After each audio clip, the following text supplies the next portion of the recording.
Olá pessoal, tudo bem? Aqui quem fala é o professor Pedro Souza e na aula de hoje vamos iniciar o estudo sobre sistemas de numeração que são utilizados na eletrônica digital. Então, muito bem, antes de tudo, vamos definir o que é um número.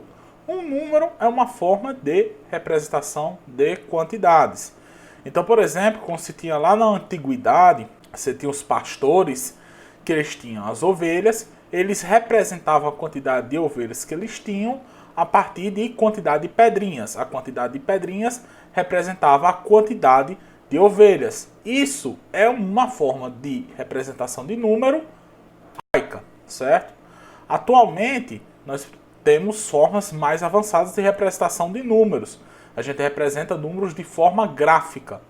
O conjunto de símbolos que permite a gente representar um determinado número, a gente chama de sistema de numeração. Nos sistemas de numeração que a gente vai estudar aqui na disciplina, um dos principais aspectos, um dos principais parâmetros a serem estudados é a base do sistema. O conceito de base é um conceito relativamente simples, mas que ele vai ficar mais claro ao longo que a gente for estudar os sistemas de numeração. Mas de início, a base ela vai indicar quantos dígitos aquele sistema de numeração vai possuir e vai indicar a base exponencial do peso de cada dígito para a composição do determinado número.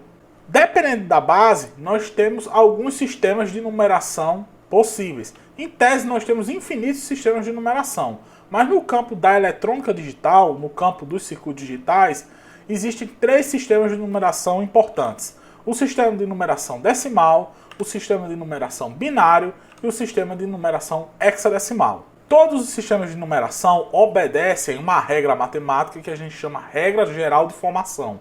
Então, para entender como funciona a regra geral de formação, vamos supor um número em que os dígitos estão dispostos da forma que está apresentada aqui no slide: dn, dn-1, dn-2, dn-3, assim por diante, até o D1, D0, a vírgula, D-1, D-2 e assim por diante. Neste caso, o dígito D0 vai ser o primeiro dígito após a vírgula. O dígito D1 vai ser o segundo dígito após a vírgula, sempre lembrando da sua direita para a sua esquerda. Neste caso, também, o dígito D-1 vai ser o primeiro dígito antes da vírgula. E o dígito D-2 vai ser o segundo dígito antes da vírgula. São os dígitos que ficam à direita da vírgula. Então vamos supor que esse número está escrito na determinada base B. O seu equivalente decimal pode ser representado por esta equação. Nós vamos multiplicar cada dígito pela base do sistema elevado à posição relativa daquele dígito no número. Então, por exemplo, o dígito dn está na posição n. Então, vou pegar aquele dígito e multiplicar ele pela base do sistema elevado a n, que é a posição relativa do dígito n. Vou pegar o dígito dn-1 e vou multiplicar pela base do sistema elevado à posição relativa do dígito dn-1 no número, que no caso é a posição n-1. E vou fazendo isso para todos os dígitos. Após multiplicar os dígitos pelas bases elevadas à posição relativa do dígito no número, nós somamos todas essas contribuições.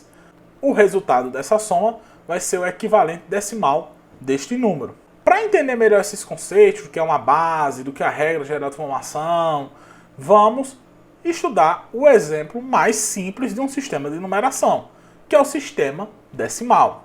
O sistema decimal é o que a gente utiliza no dia a dia. E o sistema decimal é aquele que tem base 10. Por ter base 10, isso quer dizer o quê? Primeiro, que ele tem 10 dígitos para a composição dos números. Com esses 10 dígitos, nós conseguimos representar qualquer quantidade no sistema de numeração decimal. E a segunda consequência do sistema decimal ser base 10 é que cada dígito na composição do número ele vai ser ponderado por um peso que está na base 10 elevado por um expoente que depende da posição relativa daquele dígito no número. Então vamos pegar aqui um exemplo. Vamos pegar o número 47.932 e vamos aplicar a regra geral de formação para entender o conceito de base e da própria regra geral de formação. Então, vemos onde está a vírgula. Nesse caso, a vírgula não está indicada de forma explícita. Então, o primeiro dígito após a vírgula é o 2. O 2 ele vai estar na posição relativa 0. Continuamos a sequência seguindo para sua esquerda. Então, dígito 3 está na posição relativa 1. O dígito 9 está na posição relativa 2. O dígito 7 está na posição relativa 3. E o dígito 4 está na posição relativa 4. Então, o dígito 2 ele vai ser ponderado por um peso que está na base 10, elevado pela posição relativa daquele dígito no número, que no caso é a posição 0.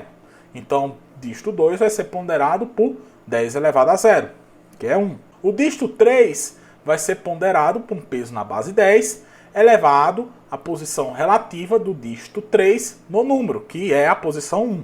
No caso, o dígito 3 vai ser ponderado por 10 elevado a 1, que é 10. E isso segue.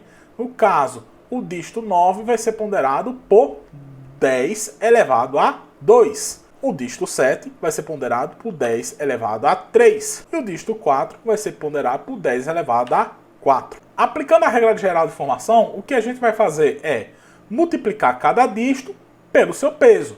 No caso, o 2 vai ser multiplicado pelo 10 elevado a 0. O 3 vai ser multiplicado pelo 10 elevado a 1. O 9 vai ser multiplicado pelo 10 elevado a 2.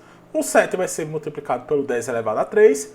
E o 4 vai ser multiplicado por 10 elevado a 4. E somamos todas essas multiplicações. Desenvolvendo essa expressão, nós vamos chegar aqui 47.932 é igual a 40.000 mais 7.000 mais 900 mais 30 mais 2. E fazendo essa soma, nós chegaremos que 47.932 é igual a 47.932. Eu sei que parece óbvio, mas eu acho que aplicando esse exemplo, deu para entender o que é base e deu para entender o que é a regra geral de formação. Pois bem, o que vai mudar de um sistema de numeração para outro é a base. A aplicação da regra geral de formação é a mesma, o sentido dos pesos são os mesmos, então o que muda de um sistema de numeração para outro é a base. Outro aspecto também importante no sistema de numeração é a contagem. Como é que a gente conta em um determinado sistema de numeração? Para entender isso, vamos contar no sistema decimal. Eu acho que todo mundo sabe contar no sistema decimal. Então vamos começar. Primeiro número é o 0. Então, depois do 0, vem o 1. Depois 2, 3, 4, 5, 6, 7, 8, 9. Quando chega no 9, nós não temos um dígito acima do 9. O 9 é o máximo dígito permitido no sistema decimal. O que a gente faz? No caso, nós adicionamos uma unidade às dezenas e zeramos as unidades. E neste caso, resultando em 10. Continuamos a sequência de contagem. 11, 12, 13, 14, 15, 16, 17, 18, 19. Quando chega no 19, nós não podemos mais contar as unidades. Adicionamos uma unidade às dezenas e zeramos as unidades, chegando ao 20. E assim sucessivamente, 21, 22, 23, até chegar, por exemplo, ao 29. Quando chegar ao 29, adicionamos uma unidade às dezenas, resultando em 3, e zeramos as unidades. E no caso, chegamos ao 30. E continuamos contando, 31, 32, 33, até chegar no 99. Quando chega no 99, o que acontece? Não podemos mais adicionar nas unidades, não podemos mais adicionar nas dezenas, só resta adicionar nas centenas. Adicionamos uma unidade às centenas e zeramos as dezenas e as unidades, resultando no 100.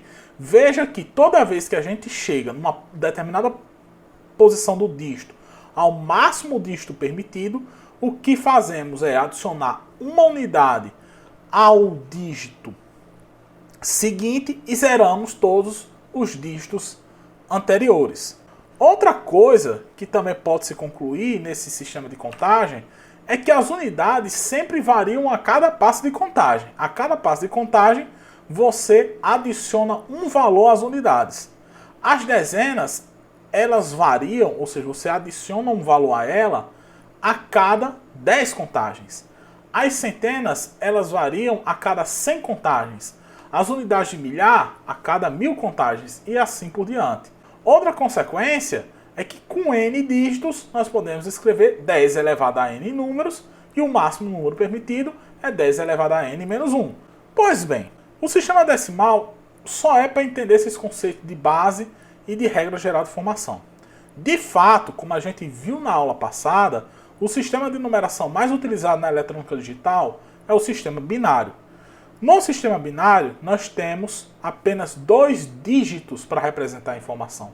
Então, ele é um sistema de numeração de base 2. Então, ele possui apenas 2 dígitos possíveis, que é o 0 e o 1, e cada dígito é ponderado com peso na base 2, elevado a um expoente que depende da posição relativa daquele dígito no número. Para entender isso, vamos aplicar a regra geral de formação nesse número binário, 1110. Então vamos lá. 1110, vamos quantificar cada dígito e seu respectivo peso. No caso, o dígito 0, ele está na posição relativa 0. Então ele vai ser ponderado por 2 elevado a 0. O dígito 1 está na posição relativa 1. Então ele vai ser ponderado por 2 elevado a 1. O outro dígito 1 está na posição relativa 2. Então ele vai ser ponderado por 2 elevado a 2. E o último dígito 1, ele está na posição relativa 3. Então ele vai ser ponderado por um peso igual a 2 elevado a 3. Depois que nós associamos a cada dígito o seu respectivo peso, vamos multiplicar o dígito pelo seu respectivo peso e somar todo mundo. Então, aplicando a regra geral de formação, nós chegamos que 1110 é igual a 1 vezes 2 elevado a 3, 1 vezes 2 elevado a 2, 1 vezes 2 elevado a 1, mais 0 vezes 2 elevado a 0.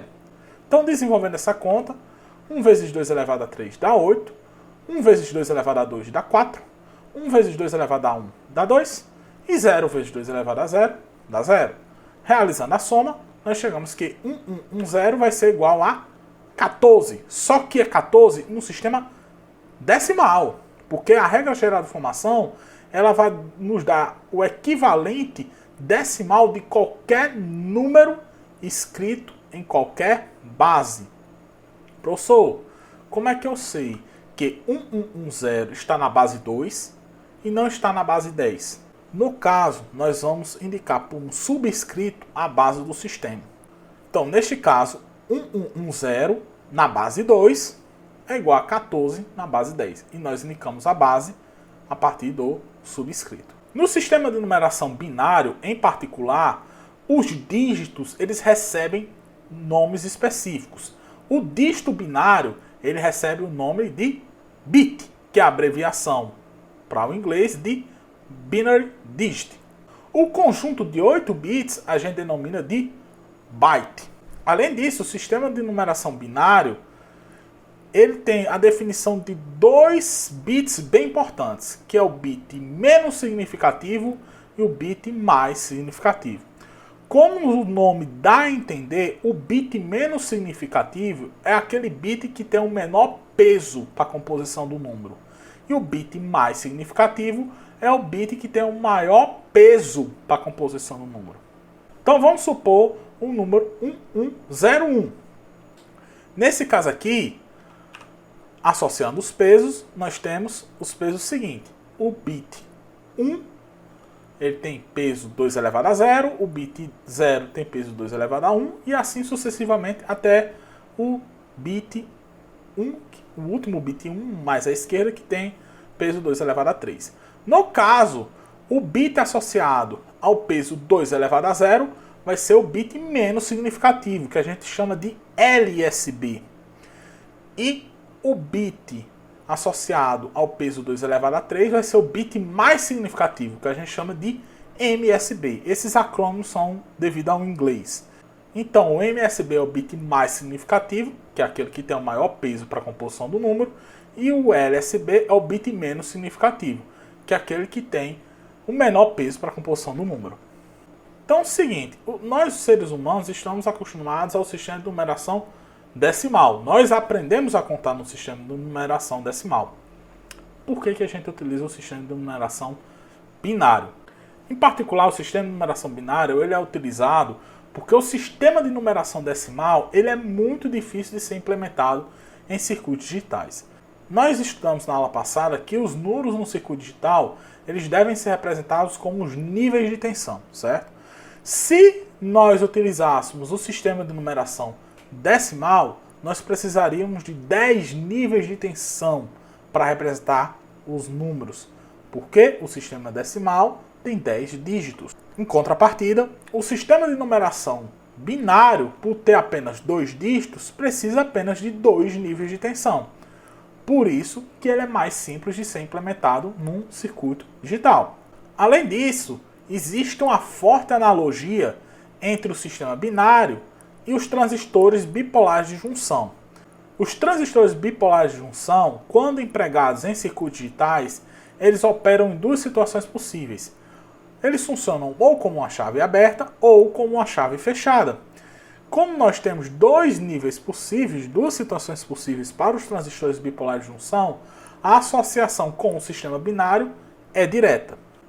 Então, neste caso, a chave aberta pode indicar, por exemplo, o bit 0 e a chave fechada pode indicar o bit 1. Sempre lembrando que esses bits eles devem ser representados como nível de tensão. No caso, o bit 1 pode ser representado como 5 volts e o bit 0 pode ser representado como 0 volts. Esses níveis de tensão, 5 volts e 0 volts, é que a gente chama de níveis TTL. Então vamos praticar um pouco. Vamos fazer esse exemplo número 1. O exemplo número 1 diz: converta os seguintes binários para decimal. O primeiro binário que a gente tem que converter é 11011, que está na base 2. O subscrito indica isso. Como é que eu vou fazer essa conversão? Basta associar a cada bit o seu peso respectivo. Lembrando, o peso está na base 2.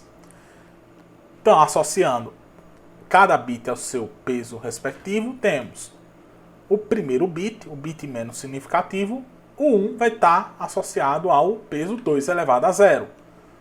O outro bit 1 vai estar associado ao peso 2 elevado a 1. O bit 0 do meio vai estar associado ao peso 2 elevado a 2. E assim sucessivamente. Esse outro bit aqui, o bit 1, vai estar associado ao peso 2 elevado a 3. E o bit mais significativo ao peso 2 elevado a 4. O que a gente faz agora? Multiplica cada bit pelo seu peso, resultando na seguinte expressão. Agora é só matemática. Vamos desenvolver a expressão.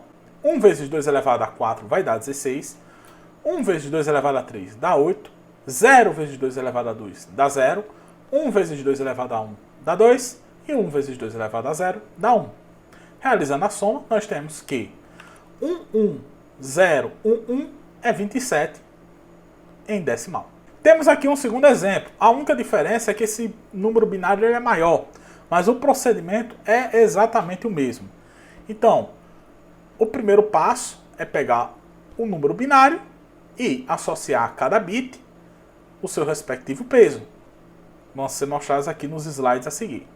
Pronto, já fizemos a associação de cada bit pelo seu respectivo peso na base 2. O que a gente vai fazer agora é multiplicar o bit pelo peso, resultando nesta equação.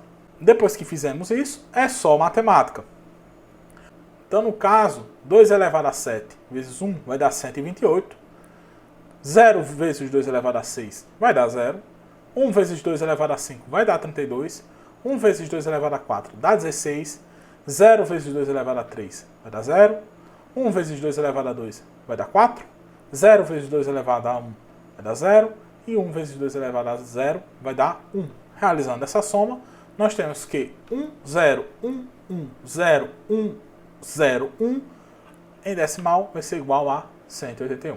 Veja que o procedimento de conversão de um número binário para decimal é bastante simples. É só aplicar a regra geral de formação. Da mesma forma que a gente pode sair de um número binário para um número decimal, também temos que estudar como sair de um número decimal para um número binário. Então existem duas formas para você converter um número decimal para binário. A primeira forma é a forma somatória de pesos. E a segunda forma é o método da divisão sucessiva por 2. O método somatório de pesos ele é relativamente simples, vai ficar bem claro quando a gente for aplicar o exemplo. O método da sucessiva divisão por 2 ele é um método um pouco mais difícil de entender, mas ele é fácil de aplicar. Ele é um algoritmozinho, uma receitazinha de bolo, que você aplica esses passos e tem um processo de conversão decimal para binário. Pois bem, como é que funciona o método da sucessiva divisão por 2? Vamos pegar o número que a gente quer converter de decimal para binário. Nós dividimos esse número por 2, certo? Essa divisão do número por 2 vai gerar um quociente, que é o resultado da divisão, e o resto. Aí você pergunta, o quociente, ele é igual a 0? Se ele não for igual a 0, você continua dividindo esse número até que o resultado do quociente seja igual a 0.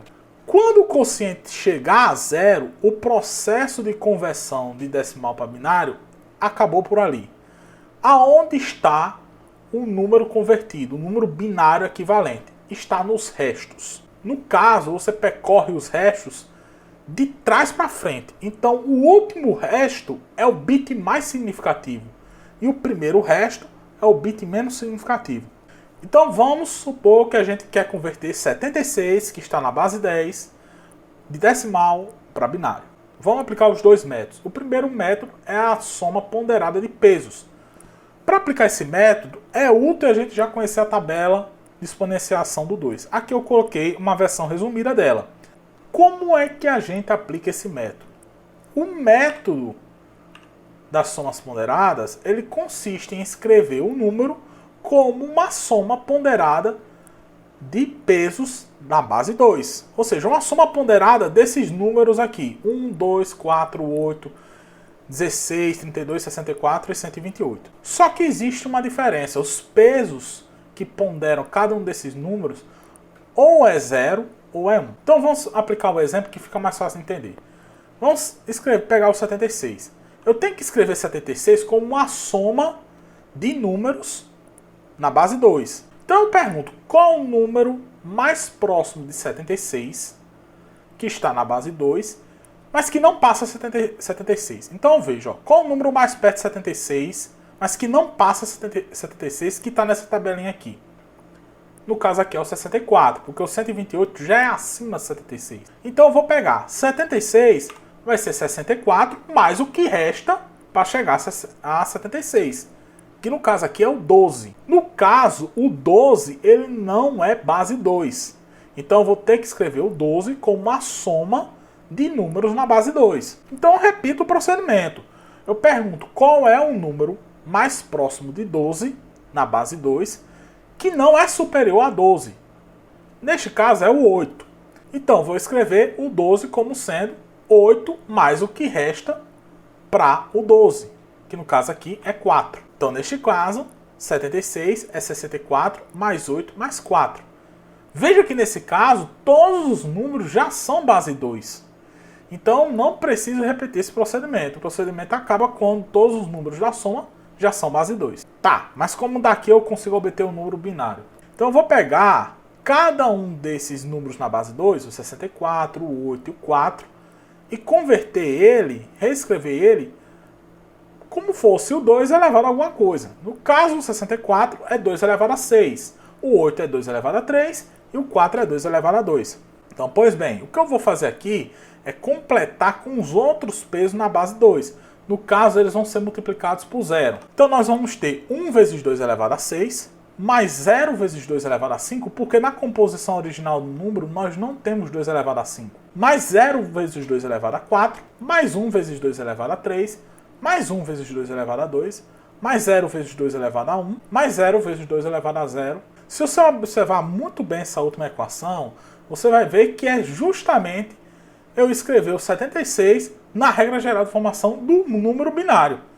No caso, os números que estão multiplicando os pesos na base 2 é um número binário equivalente, que eles estão destacados aqui em vermelho. Então, 76, que está na base 10, ele é igual a 1, 0, 0, 1, 1, 0, 0 na base 2. Pois bem, o método das somas ponderadas ele é um método bem tranquilo para fazer na mão. Só que em alguns sistemas computacionais nós precisamos implementar um algoritmo que converta de decimal para binário. Uma alternativa para a implementação no computador e também para fazer na mão, caso você queira, é o método da sucessiva divisão por 2. Então como vai funcionar esse método? Nós vamos pegar um número e ficar dividindo por 2, até chegar o quociente igual a 0. Quando chegar o quociente igual a 0, o número binário convertido vai estar nos restos. Então vamos pegar o mesmo número que a gente estava convertendo, no caso 76. Vamos pegar 76 e dividir por 2. 76 dividido por 2 vai dar quanto? 38. Resta quanto? Não resta nada, resta 0. O quociente dessa divisão é igual a 0? Não. Então o que a gente vai fazer? Pegar o 38 e dividir novamente ele por 2. 38 dividido por 2 vai dar quanto? 19. Vai restar quanto? 0. O resultado dessa divisão é igual a 0? Não. Então vamos dividir novamente por 2. 19 dividido por 2 vai dar 9. Me resta quanto? 1. O quociente não é igual a 0. Dividimos novamente por 2. 9 dividido por 2 vai dar quanto? 4. Me resta quanto? 1. O quociente não é igual a 0. Dividimos novamente por 2. 4 dividido por 2 vai dar 2. Resta quanto? 0. Como o quociente não é igual a 0, dividimos novamente por 2. 2 dividido por 2 vai dar quanto? 1. Resta quanto? 0. O quociente não é igual a 0. Dividimos novamente o número por 2. 1 dividido por 2 dá quanto? 0. Resta quanto? 1. No caso aqui, chegamos ao final do processo, porque o quociente é igual a 0. O número convertido aqui é formado pelos restos. Só que eu leio do último resto para o primeiro. Então, o último resto é o bit mais significativo da conversão e o primeiro resto é o bit menos significativo da conversão. No caso, 76 é igual a 1001100, que é o mesmo resultado que a gente tinha chegado no método anterior. Não pode chegar a dois resultados diferentes. Assim como a gente sabe contar no sistema decimal, é útil a gente saber contar no sistema binário. O princípio de contagem é o mesmo. Além disso, na contagem do sistema binário, geralmente nós fixamos a quantidade de bits no qual a gente está contando. Então vamos supor que a gente esteja contando em 4 bits. Que no caso, eu vou representar cada bit por B3, B2, B1, B0. O B0 é o menos significativo e o B3 é o mais significativo. O primeiro estágio de contagem é todo mundo zerado. O que eu vou fazer agora? Vou contar o B0, que é o bit menos significativo. Então ele sai de 0 e vai para 1. Vou para a próxima contagem. Só que o bit B0 ele não pode ir para 2, porque não existe o dígito 2 no sistema binário. Ou é 0 ou é 1. Então o que eu faço? Adiciono 1 unidade ao bit B1 e 0 o bit B0. Então o meu próximo estágio de contagem vai ser 0010. No próximo nível de contagem, o que eu vou fazer? Adiciono 1 unidade ao meu dígito B0. Vai ficar 0011. No meu próximo nível de contagem, eu vou tentar adicionar unidade ao bit B0. Não posso, certo? Porque já atingiu o seu máximo. Vou tentar adicionar unidade ao bit B1. Também não posso, porque ele já atingiu o seu máximo. Nesse caso, eu vou adicionar uma unidade ao bit B2 e zerar o bit B1 e B0. Resultando em 0100. Próximo nível de contagem, vou adicionar a unidade ao bit B0. Vai ficar 0101. No próximo nível de contagem, eu não posso adicionar unidade ao B0, vou adicionar uma unidade ao B1 e zerar o B0. No próximo nível de contagem, vou adicionar unidade ao B0, vai ficar 0111. E no próximo nível de contagem, eu não posso adicionar uma contagem ao B0, porque ele já atingiu o máximo. Não posso adicionar uma contagem ao B1, porque ele já atingiu o máximo também. Não posso adicionar uma unidade ao B2, porque ele já atingiu o máximo. Só resta adicionar uma unidade ao bit B3, e zerar os anteriores, no caso o B2, o B1 e o B0, resultando em 1000.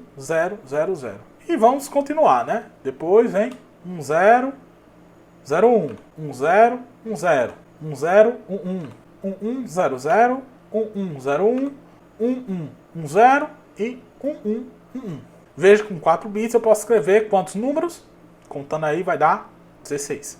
Pois bem, então quais as conclusões que a gente chega? O bit B0 ele varia a cada uma contagem. Então, a cada uma contagem, o bit B0 ele troca. Ele sai de 0, vai para 1, ele sai de 1 e vai para 0, e assim sucessivamente. Observe que uma contagem é a mesma coisa de 2 elevado a 0, que é justamente o peso do bit B0 na composição do número. O bit B1 varia a cada duas contagens. E verifique que duas contagens, o número 2, é igual a 2 elevado a 1, que é o peso daquele bit B1 na composição do número. O bit B2 segue a mesma regra, ele varia a cada 4 contagens, que é 2 elevado a 2, que é o peso do bit B2 na composição do número. E da mesma forma, o bit B3 segue a mesma regra, varia a cada 8 contagens, ou 2 elevado a 3, que é o peso do bit B3 na composição do número. E com n dígitos binários, nós conseguimos escrever 2 elevado a n números, e o máximo número é 2 elevado a n menos 1. Então vamos fazer aqui um exercício bem interessante. Qual é a quantidade de números que pode ser representado com 8 bits? Tranquilo. A quantidade de números que pode ser representado com 8 bits é 2 elevado a 8. Então 2 elevado a 8 dá 256 números. E qual o máximo número que eu posso escrever? É 2 elevado a 8 menos 1, que vai dar 255. Certo? Que são os números de 0 até 255. Então aqui nós temos uma tabela em que temos o equivalente decimal e o equivalente binário, separado pelos respectivos pesos. O peso 2 elevado a 0, o peso 2 elevado a 1, o peso 2 elevado a 2 e o peso 2 elevado a 3. No caso, veja que o 2 elevado a 0, ele varia a cada contagem. Veja que a cada contagem, a cada linha da tabela, ele troca. 0, 1, 1, 0. 0, 1, 1, 0. E assim por diante. O 2 elevado a 1, ele varia a cada duas contagens. Ó, veja, ele permanece duas linhas em 0, duas linhas em 1. Duas linhas em 0, duas linhas em 1. E assim por diante. O 2 elevado a 2 varia a cada 4 contagens. Ele também permanece em 4 linhas igual a 0, 4 linhas igual a 1. 4 linhas igual a 0, 4 linhas igual a 1. E o 2 elevado a 3 a cada 8, né? 8 linhas em 0, 8 linhas em 1. E assim por diante. Isso vale também para 2 elevado a 4, 2 elevado a 5, 2 elevado a 6, certo? Então, pois bem, ficamos por aqui na aula de hoje. Eu espero que vocês tenham entendido os conceitos básicos sobre o sistema de numeração decimal e binário, a regra geral de formação, o que é um bit menos significativo, o que é o bit mais significativo, como é que eu faço a contagem no sistema de numeração binário, como é que eu converto de decimal para binário, como é que eu converto de binário para decimal. Na próxima aula, nós vamos dar continuidade ao sistema de numeração, falando do sistema de numeração hexadecimal. Então, até a próxima aula e fiquem bem. Tchau!